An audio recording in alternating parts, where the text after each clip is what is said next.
Irradiação fluídica, Edson.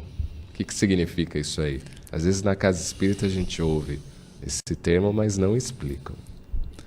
Irradiação, na verdade, é o pensamento. É você irradiar o seu pensamento, né, e vai trafegar através dos fluidos, tá certo? É mais ou menos o que a gente está falando, né?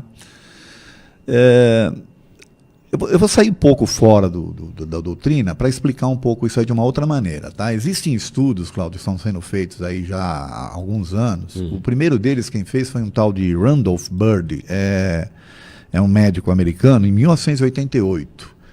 Se a prece pode, de alguma forma, o poder do pensamento positivo influenciar na cura das pessoas. Então ele criou dois grupos de estudos de pessoas com câncer, né? E para um determinado grupo, ele passou os nomes daquelas pessoas para alguns grupos de religiosos orarem por elas desejando saúde.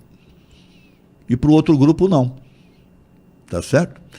E aí depois, no final de um determinado tempo de estudo, ele foi fazer as comparações. E aí as comparações que ele fez foi interessantíssimas. Aquele grupo que começou a receber preces, mesmo de pessoas que não as conheciam, ou seja, era o pensamento da pessoa desejando saúde para outra, né?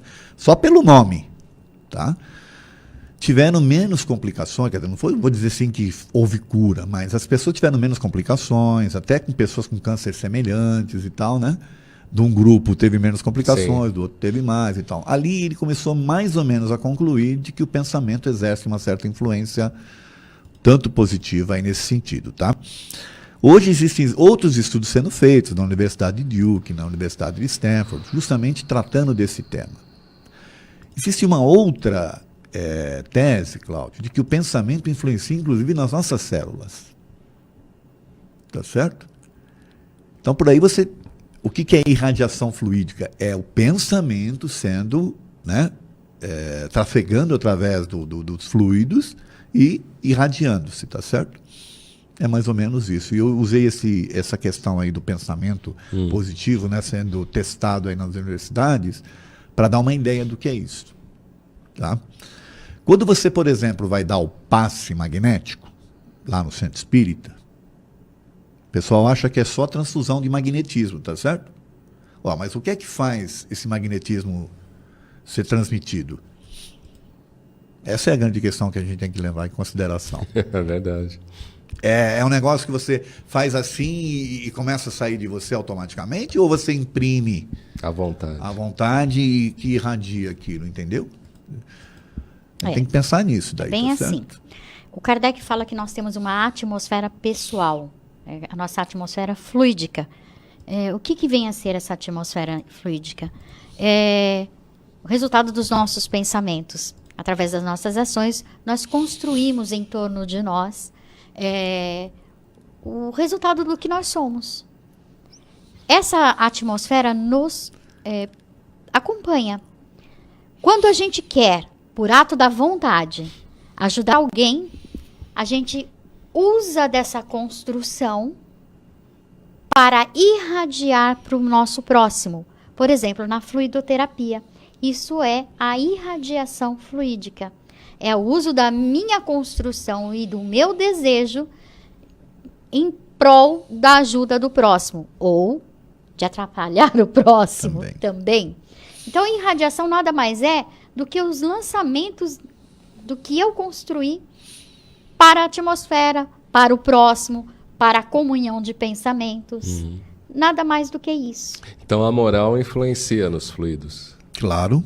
Muito. Muito. E é assim, Cláudio, você pode, por exemplo, imagina você chegar num determinado ambiente e não se sentir bem lá. Você não sabe nem por quê. Você estava numa determinada atmosfera fluídica sua própria, que tem uma determinada característica, e você entra num ambiente onde aquela atmosfera daquele ambiente, pelas pessoas que o compõem, se destoa um pouco da tua. E esse é um ponto que a gente deve também lembrar, que isso é feito por ato da vontade de novo. Olha a vontade aí de novo, gente. Veja como ela é importante. Os fluidos são neutros. Quem vai imprimir as substâncias, vamos dizer assim, somos nós. Através do quê? Dos nossos pensamentos, através da ferramenta vontade. Então, se estamos aqui num grupo de 3, com pensamentos diversos, nós vamos estar imprimindo diversas coisas. Eu estou pensando em azul, o Paulo em verde e o Cláudio em amarelo. Vai chocar. E aí nós vamos vamos irradiar essas diferenças. E o que a gente está pedindo é comunhão de pensamento. Então vamos pensar todo mundo mais ou menos igual, para que a coisa tome uma força e possa agir e reagir de maneira mais grandiosa, porque comunhão de pensamento é isso. É pensar igual para que a coisa tome um corpo maior, uma força maior e possa reagir de maneira mais ampla e favorecer dessa maneira qualquer atitude que a gente queira.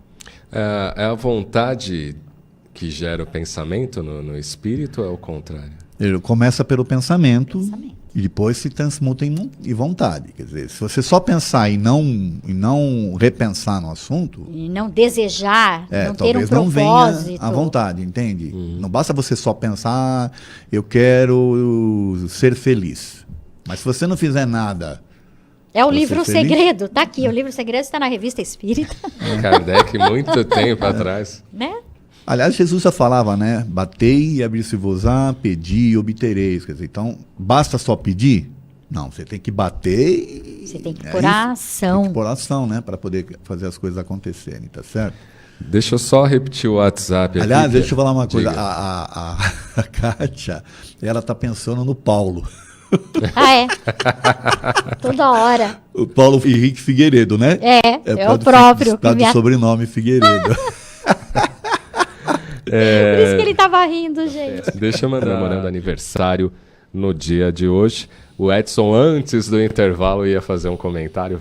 Diga, Edson. Lembra ainda? Não lembro. Quando você... Essa questão do pensamento, como ela é importante, né? Os russos estudam isso através da telecinesia. Eles têm lá uma série de experimentos. Dizem que eles estudavam para espionagem, né? Também, mas quando você, por exemplo, Cláudio, acorda, por exemplo, pensando numa pessoa, e daqui um pouco ela te liga, o que é isso? É coincidência? O que vocês acham? Não, Qual a possibilidade não de ser uma coincidência? Ou é o teu pensamento, né, sendo irradiado, a outra pessoa capta aquilo e acaba pensando em você, e aí vem a vontade, né, liga, e vocês acabam trocando ideias ou alguma coisa assim.